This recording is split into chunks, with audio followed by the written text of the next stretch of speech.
Hey guys, we're over here. Sorry about the long wait with the video.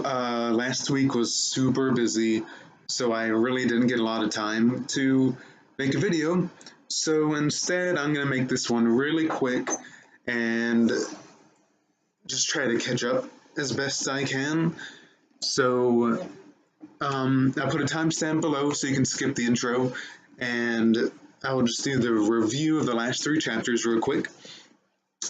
So the last three chapters, chapter 4, 5, and 6, were basically about Paul and Diggory. They went to this other world and they unfroze this evil witch, and Diggory hit the hammer and unfroze her, and she came back to life.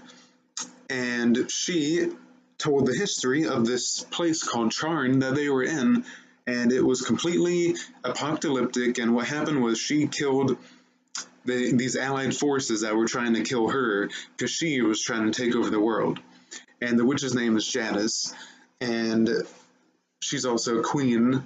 And Paul and Diggory managed to escape, and they go back to the wood between worlds and find out, oh, the witch gets weakened in the woods between worlds. Then they accidentally brought her back there, and then they go back to London, and they accidentally brought Jadis, the evil witch, back with them to London. So the witch comes face to face with Aunt Letty, and Uncle Andrew is kind of helping out the evil witch. So that ends the timestamp. We're in chapter 7. What happened at the front door? So let's see, how can I make this short? Basically, the evil witch gets kind of pissed at Aunt Letty because Aunt Letty is she's standing up for herself. She's kind of a confident woman. And so Janice, the evil witch, does not like that and smacks Aunt Letty across the room. The housemaid comes in from the front door and she checks in on him. And she comes in, the witch leaves with Uncle Andrew, and she goes loose into London. And now Aunt Letty is calling the cops. And in the meantime, while she's having the housemaid call the cops, Aunt Letty and Diggory are staying at the house. And so Polly, in the meantime, is with her own family, and she's checking in on them, letting them know that she's okay. And, she had to make up a whole lie about it, about what happened in the other world. And so Diggory's waiting by the window,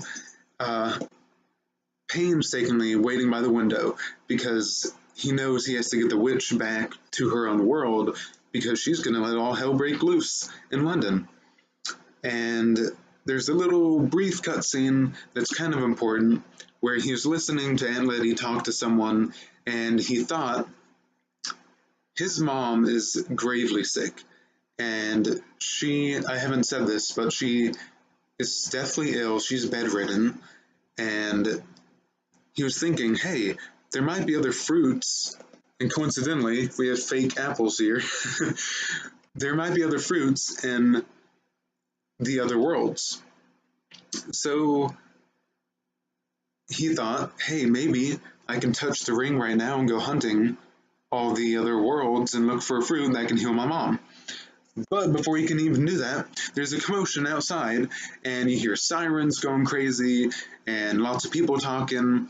And so it turns out the witch is coming around the corner down the old streets of London, and she's on the wagon, and she's on a horse, and her hair is waving wildly in the wind, and she is pissed off, and her teeth are gritted, and she crashes into a wall or something.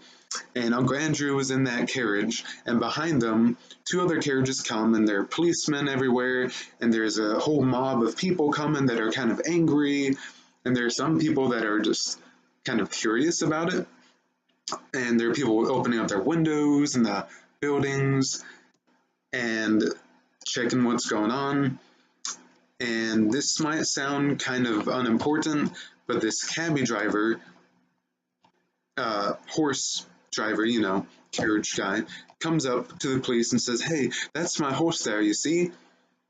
that evil lady there took my horse. I need to get him back. Strawberry, and Strawberry is the name of the horse, and Strawberry will become an important character. And so the witch is on the defense right now, and the cabin driver is kind of in the mix, trying to get to his horse, and Diggory starts to go up to the witch, and Polly shows up at the same time, and Diggory is trying to grab a hold of the witch, and she kicks him off several times and makes him bleed out of the mouth, kicks him, but he, fights through the pain and grabs onto her leg, finally holding on for dear life, and he touches the ring in his pocket, and in the meantime, a lot of people are connected, and they switch back to the Wood Between Worlds. And now we are in chapter 8. I kind of skipped that. We're in chapter 8. This is called The Fight at the Lamppost. So the fight is over in London, and they're back in the Wood Between Worlds, and who they brought with them was Uncle Andrew, Polly, Diggory, the cabby driver, and Strawberry, the horse. And I'm pretty sure I didn't leave anybody else out. Or at least I hope I didn't. But, so they're in the Wood Between Worlds, and they're like, okay, so this is the pool that's going to take the witch back to her own world. And they jump into it, and everybody goes together. Now, they thought they were going back to Charn, but I guess they jumped into the wrong pool, because apparently this place is completely empty, nothingness, black, dark. I mean, there's solid ground they're standing on, but it's not like earth. They don't really know what it is. So Polly, Diggory, and the cabby driver are kind of the good guys in this scene, and the witch and Uncle Andrew are kind of the bad people. And so, in the meantime, the cabby driver, this is hilarious, the cabby driver's like, well, I'm just glad Strawberry's okay, but hey, in the meantime, let's sing a hymn. And so the kids are like, oh, all right, let's just pass some time by singing. And so they start singing, blah, blah, blah, blah. And then all of a sudden they start hearing this voice, and this really beautiful voice.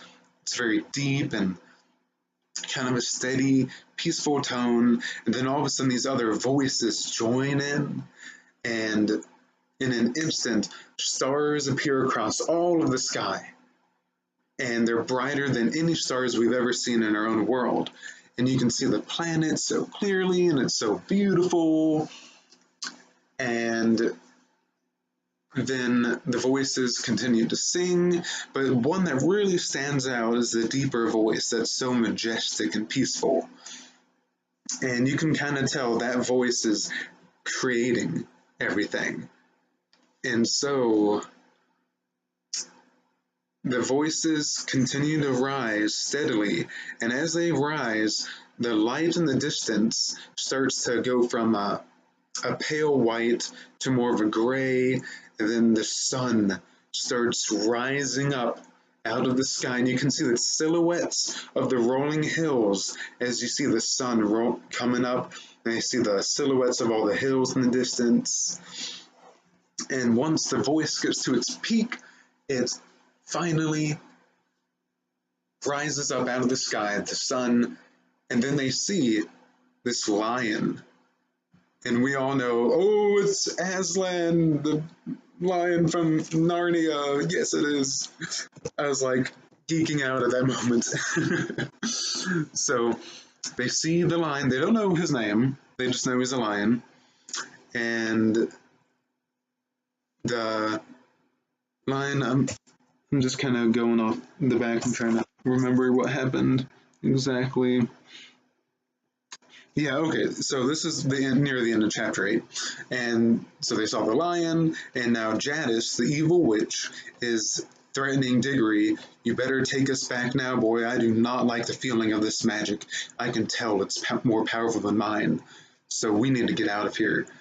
And Diggory is like, nope, you come one step closer, and Polly and I are going to leave all of you here. And that ends chapter 8. And now I didn't say this at the beginning of the video, but the reason I only did chapter 7 and 8 was because chapter 9 is very special and very magical, and I want to give it as much attention as I can to it because it's probably my most favorite chapter so far. But yeah, I'm going to do my best to catch up with the story, and I guess I'll just do chapter 9 and 10 next, but I'm going to be pretty busy this week.